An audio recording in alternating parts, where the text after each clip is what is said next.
So good evening. You guys all get gold stars because your A is still here. So feel free to take a seventh inning stretch. I'm going to try to outline a couple of things to set up the next panel. And I have a question for all of you. You just heard a panel about AI, right? What's the one thing in common that goes across everything they said, whether it's frameworks, whether it's ethics, whether it's developing technology? What's core to all of that? I'm going to argue it's people. And because it's people, it's skilling, right? But I want to start by talking about what I call the India story, right? We've all heard about the India tech decade. But what's India's superpower? I believe India's superpower, in part, is the 1.4 billion people. You heard from Niruti from Invest India. Each of those 1.4 billion people generates data.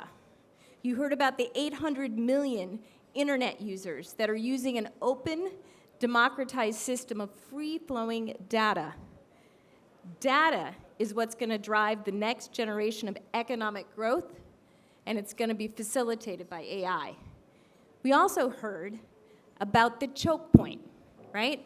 We heard from Lam Research, General Atomics, about the need for talent.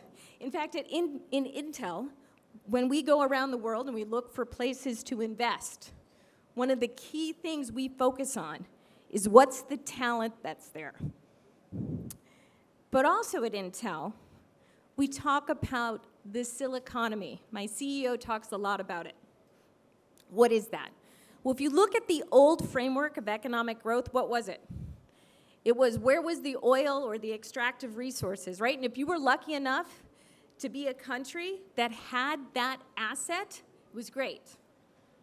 But looking forward, what is the next resource that's going to really drive economic growth?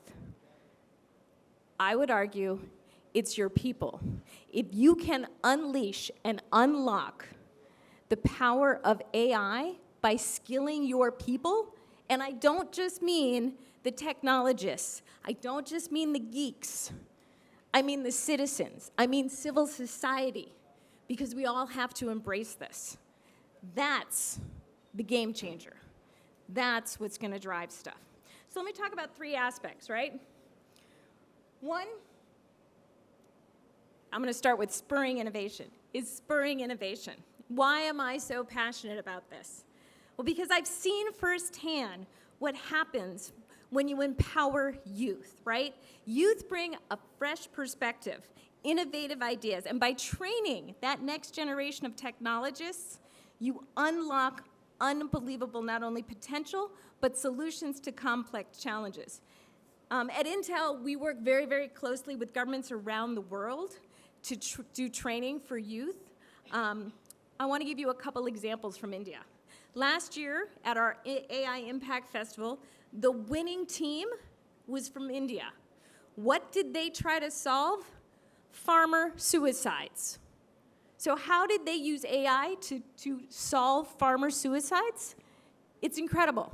These 16-year-olds took wind speed, took GPS satellite data, used AI algorithms based on the training that they got, and they created a handheld app that farmers could download for 1 rupee that would tell the farmer specifically where to put the pesticides so that the pests wouldn't eat the crops. The result was a 70% increase in yield, which if you're a small farmer, that's huge. Yesterday, I was at a public school interacting with some other 15-year-old future technologists, and I was blown away by their creativity. One of the 15-year-olds has created an app and a website that addresses women's safety in India. With a push of a button, if a woman feels unsafe, not only does her exact location get him immediately transferred to the police, but he's empowered the community by also having that notice go to the surrounding community of volunteers. It's a whole new way of thinking about community activism and community involvement. It's inspiring. The second thing I want to talk about is economic growth, right? You know the numbers. How many trillions of dollars is AI going to empower in economic growth? Any guesses? Come on, this is interactive. It's the end of the day. You got to, anyone guesses? Any guesses? How many trillion? Yes, somebody said it. Actually, you didn't, but I'll give it to you anyway. $14 trillion in economic growth by 2035. 14 trillion.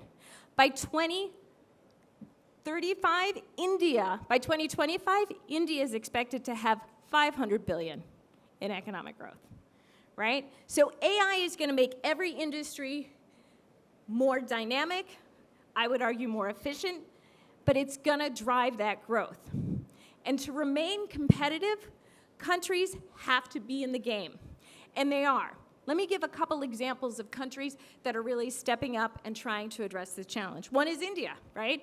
India announced AI as a subject of study in 2019 as part of the new national education policy. Indonesia's president announced a public-private partnership to nurture 1 million digital talents. And in January, the Malaysian Prime Minister is going to announce AI for Citizens that will train 1 million citizens over the next 3 years. Again, at Intel, we partner with governments to help address this need through our digital readiness programs, which are designed to equip citizens, youth, the current workforce, the future workforce, and government leaders. To be successful on this journey, we need to bring everyone along with us, because AI will have an impact because AI is everywhere. How many apps today, how many AI apps or AI applications have you interacted with? Think about it. Just take 10 seconds. Did you ask Siri for the weather? Did you use GPS to get here? How many apps are you currently interacting with? How many AI-driven algorithms have you unwittingly interacted with? It's just going to grow. So I would argue, to be competitive, countries and companies have to skill their people on AI.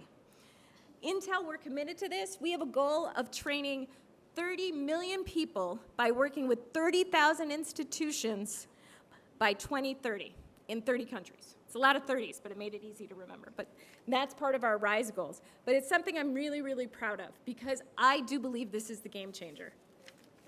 All right, I'm going to very quickly put up some challenges and then let the next panelists go into details. I have the easy job. They have the hard one. So here's just very quickly some of the challenges, right? We all know about resource constraints. That's pretty obvious. But here I really want to give a shout out to Carnegie for their work in the critical areas of ethical AI, data governance, regulatory considerations, and a proactive role in supporting public sector officials to ensure well-researched, data-driven frameworks. It's critical. The second one, rapid technological advancements.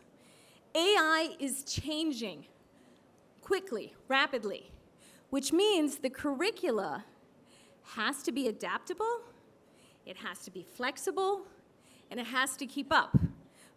But it's not only about the curriculum. It means the educational institutions and the educational systems also have to keep up. The third one I want to talk about is gender and diversity gaps. If we don't address gender and diversity gaps, we are limiting what we're going to be able to do. Why?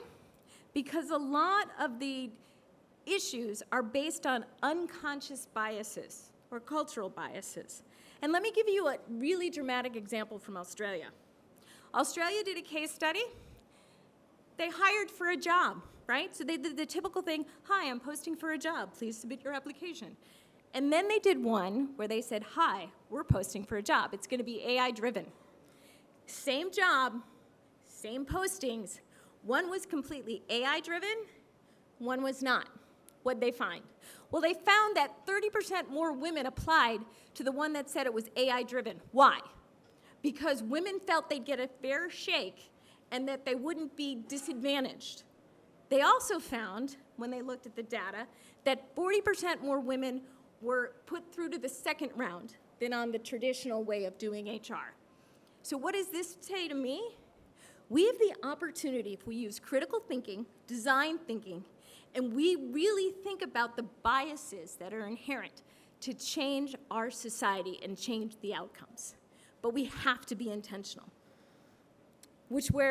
The next one, privacy and ethics concern. The last panel talked about it, so I won't go into details, other than to say it's critically important. It is a key pillar of what we do at Intel in all of our trainings to make sure that that ethics and that compliance is part and parcel of everything we do. And then finally, international competition. Countries are going to compete for top AI talent and investment, full stop. So let me say that again. Companies and countries are going to compete for top AI talent because every job is going to be AI enabled. So if you think your industry has a talent gap now, or there's a talent war, just wait, coming soon, even more. So let me end with a challenge to all of you for the future. We can build a future that's inclusive and sustainable, that's based on AI, and the talent required to unleash that potential in an ethical way. But to do that, we need political leadership, a commitment to skilling by countries and companies.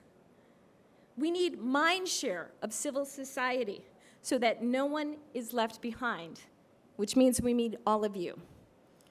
At Intel, our purpose is to create technology that improves the lives of every person on the planet, and I hope that you join me in this endeavor as we try to create the future we want. Thank you.